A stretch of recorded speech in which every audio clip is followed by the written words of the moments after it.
How's everyone doing? This is Steve Gregory, NFL football player, safety.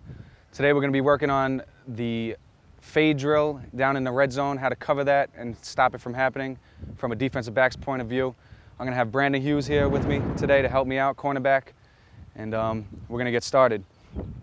A lot of times what you see happen in a game down by the red zone is teams want to get their big, tall receivers lined up against a smaller defensive back and throw the fade to them.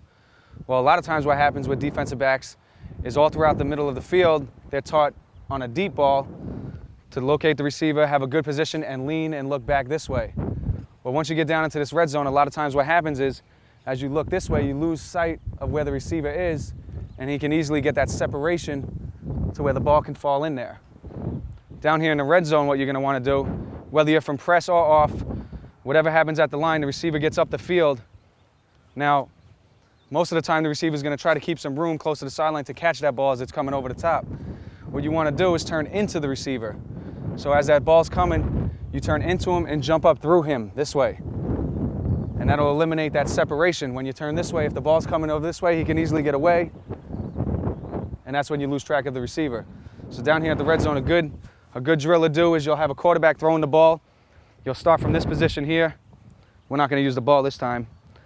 But the receiver will start to run, the ball will go up in the air, and as he goes up in the air, you want to jump up through the receiver and into the receiver in order to stop that pass from coming in. So we'll do it at a little bit faster pace. I'll play receiver this time. Brandon does a good job at this, of covering down here in the red zone and knowing how to stop that fade. So once I go up, just imagine that the ball is coming and jump up through me. So we'll work the line here. He's coming here. As he goes here, but he wants to turn into him, right? No, he turned the other way. I know you want the pick, see? And that's what happens too a lot of time. See, we were close to the sideline there. A lot depends on positioning.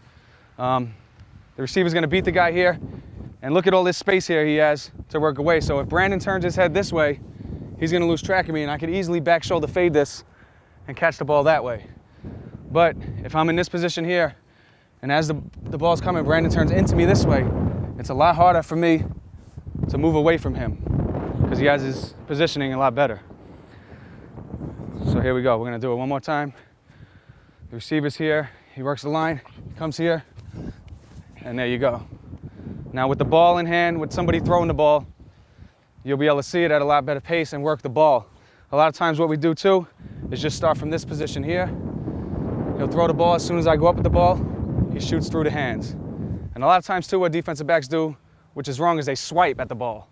You don't want to swipe at the ball, you want to shoot. So once his hands go up, boom, you shoot through them. It's like a bit, just shoot right through, and that's how you'll break up that pass. Again, this is a drill that you can do at home.